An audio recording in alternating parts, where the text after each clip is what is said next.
Hola a todos, gracias por acompañarnos en una nueva edición de Charlas Informales. Estamos con Andrés Sastre y Andrés Piazza, directores del IDE DELAC, del Instituto de Desarrollo Digital de Latinoamérica y el Caribe. La razón por la cual decidimos hacer este video es porque, bueno, como todos saben, el pasado 24 de mayo asumió Guillermo Lasso como presidente de Ecuador, perdón, y vamos a analizar un poco cuáles fueron sus promesas de gobierno en materia digital durante su campaña, y también vamos a analizar un poco la situación actual de Ecuador y qué podríamos esperarnos que suceda en los próximos 4 años. Para esto, primero vamos a hacer una introducción sobre el estado actual del ecosistema digital en el país, y bueno, y luego arrancamos con el análisis. Algunos datos de Ecuador. El desarrollo de la conectividad en los últimos años ha sido notable. De hecho, en 2018 un 56% de ecuatorianos usaba internet frente a un 35% en 2012. La penetración de TV paga en el país creció 16 puntos de 2012 a 2018, situándonos en un 32% en el 2018. La velocidad de acceso a Internet creció de 1 megabyte por segundo o menos, incluso a 6 megabytes por segundo en 2018, y esto también gracias un poco a la inversión en infraestructura que se hizo en el país, que fue de verdad enorme y que se puede decir que es de las más extendidas en el país y de las que más crecimiento explosivo ha tenido. En cuanto a la asequibilidad a servicios de Internet, esta ha venido decayendo, lo cual significa que las familias ecuatorianas deben destinar una menor proporción de ingresos mensuales a accesos a Internet, a accesos de banda, a acceso de servicios de banda ancha. Pero pese a todos estos avances, aún cerca de la mitad de los ecuatorianos no puede acceder a Internet. La brecha entre la población urbana y la población rural sigue siendo bastante importante. Estamos hablando de un 64,4% frente a un 37,9%.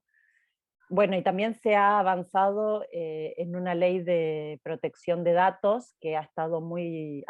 trabajada, y también hay temas pendientes de derechos humanos y de libertad de expresión en Internet, pero esto ya lo vamos a ver. Los dejo con Andrés Piazza, que va a analizar un poco las propuestas de campaña de Guillermo Lasso y de su agrupación política en materia digital. Adelante. Bueno, muchas gracias, Sofía. Nos remitimos también a un informe que presentamos en el sitio web de IDE DELAC, entre sus proyectos. Ya es la segunda de las plataformas políticas que hemos analizado luego de la elección de segundo término de Perú, y en este caso la de Creo de Ecuador. Fue publicado un análisis de la candidatura de Guillermo Lasso, de lo que era la plataforma política previa a la elección de abril. Este análisis no tenía un capítulo específico, la plataforma no tenía un capítulo específico dedicado a telecomunicaciones o a Internet o a política digital, pero sí tenía una nutrida cantidad de información. A lo largo de toda la plataforma había referencias a las políticas digitales, a la promoción del desarrollo. Hay una referencia transversal a un aspecto que le otorgan importancia declamada en la plataforma. Sabemos que el propósito de estos análisis que realizamos desde IDE-DELAC tienen esta intención de poder analizar la información oficial presentada por los candidatos, y luego, cuando son electos, cuando asumen, ir con mucha neutralidad, manteniendo el espíritu de nuestra organización, analizando la parte fáctica de esos progresos, ¿no? Entonces, en el caso de la candidatura de Creo, en el caso de la presidencia de Lasso, había un foco en la telemedicina, un foco en la capacitación docente para la educación digital, para la escuela digital, como ejes transversales en la simplificación administrativa, con una línea en las experiencias de gobierno electrónico que ya habían existido en la región. En el caso de el foco, el faro que miraban era bastante el de AGESIC, el de la Agencia Uruguaya, y luego en aspectos específicos económicos, una referencia a la reducción de la carga impositiva, teniendo en cuenta la asequibilidad de esto que le llaman economía naranja, de estas áreas de estos sectores de la economía que tienen intenciones de incentivar,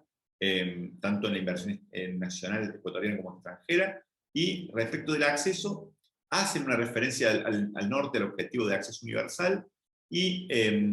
no especifican en gran medida de qué manera plantean en la campaña lograr este acceso, pero sí, por lo menos, refieren a la inclusión, a la tecnología, a la extensión de la red, de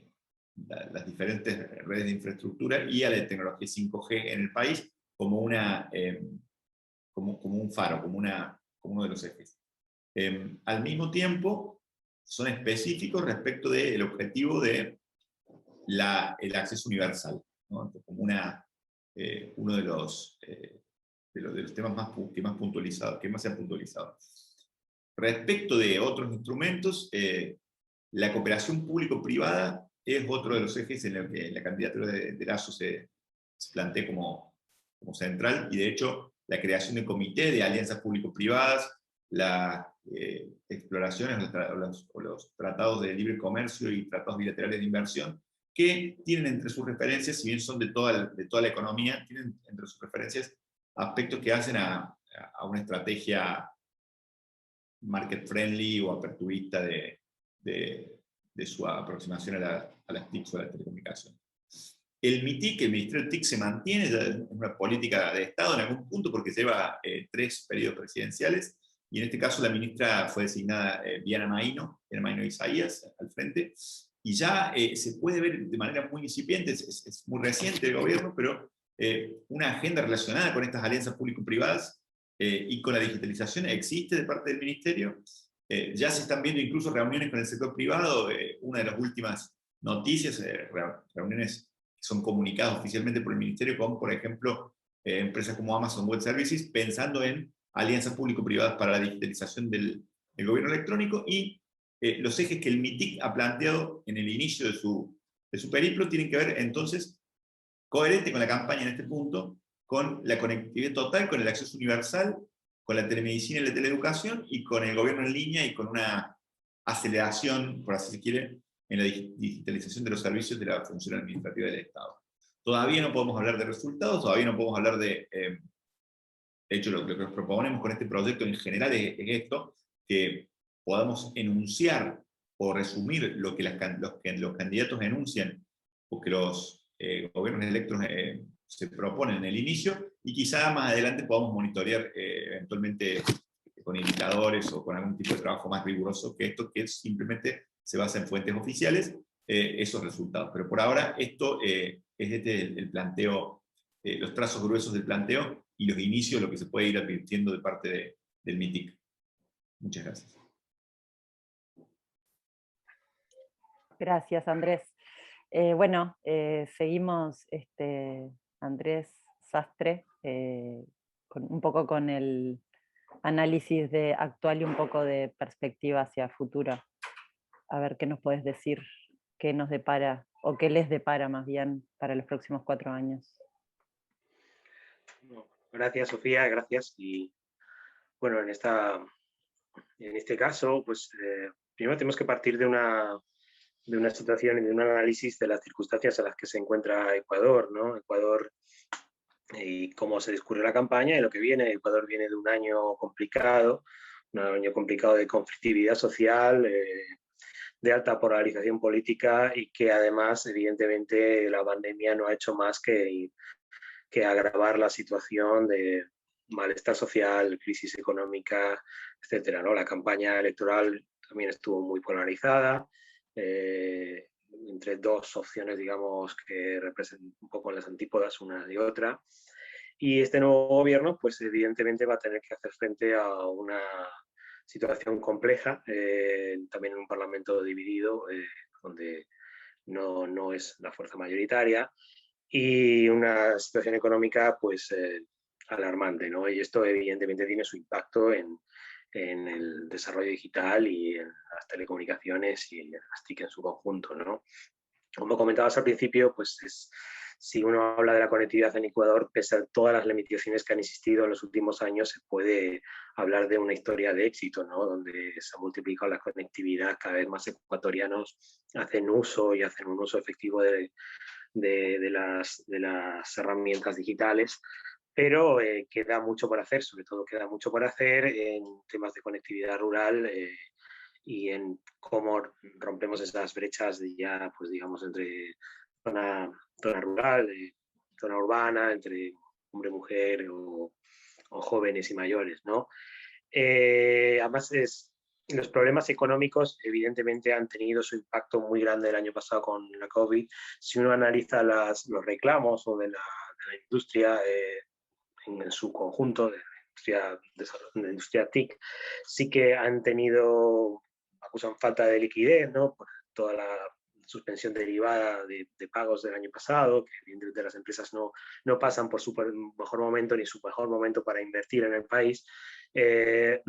programa de LASO hace referencia, ¿no? Y hace referencia al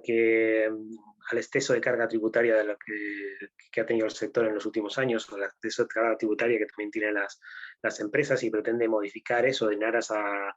desarrollar la que llama la economía naranja, también desarrollar la conectividad. Habrá que ver si eso cómo es posible, o si el Estado tiene margen en un contexto también de economía donde el Estado evidentemente va a tener que hacer frente a un montón de pagos, etcétera, si eso es posible,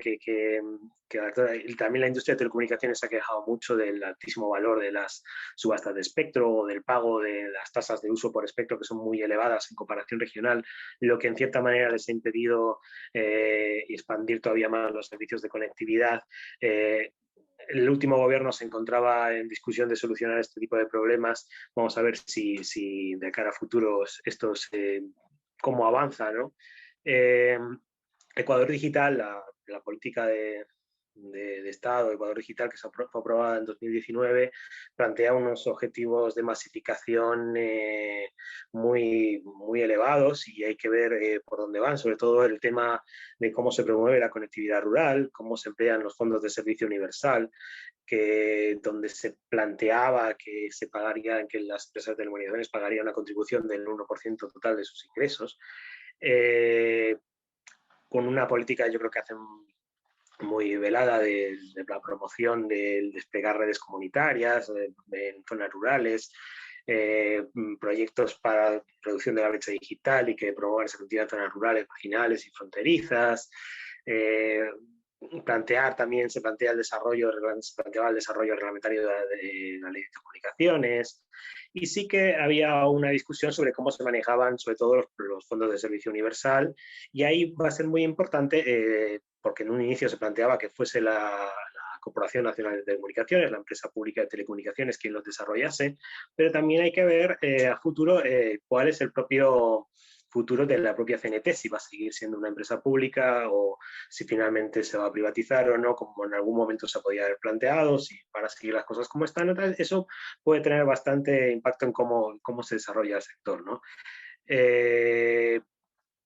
Lo que propone el ASO sobre todo de fomentar la colaboración público-privada puede dar una reorientación a esto,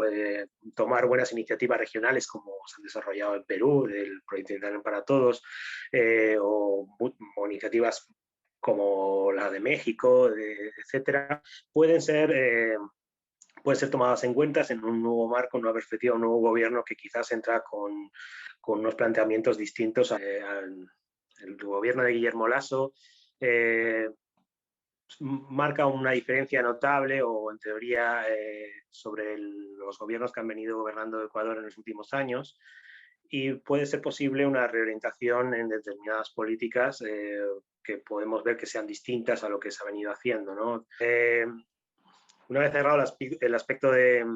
política de telecomunicaciones, también Ecuador tiene bastantes temas sobre la mesa en cuanto al desarrollo digital, ¿no? El hecho de la ley aprobada en 2019 para prevenir la violencia, el acoso digital y la violación a la intimidad ha tenido bastante respuesta de organizaciones civiles, de la sociedad civil, que si bien pueden estar de acuerdo con el espíritu de la ley, entienden bueno, que están de acuerdo en que pueda abordar cuestiones importantes sobre la violencia de género, violencia contra niños y niñas. También incluye disposiciones que podrían socavar gravemente la libertad de expresión en Ecuador, ¿no? Entonces, si bien están de acuerdo con el espíritu, entienden que este gobierno, le están pidiendo al nuevo gobierno que sobre lo aprobado en 2019 pueda modificar eso y pueda eliminar estos artículos que entienden que socavan la libertad de expresión y los derechos humanos en línea, ¿no? Al mismo tiempo que se pretende modificar esta ley para prevenir la violencia y el acoso digital, el año pasado finalmente se avanzó en una ley de protección de datos que fue muy trabajada con diversas organizaciones sociales, que trataba de aportar los mayores grados de transparencia a los usuarios con sus datos y otorgar certeza regulatoria, si bien también fue muy discutida por las empresas porque tenía unas sanciones, un régimen sancionatorio muy elevado, lo cual fue muy discutido por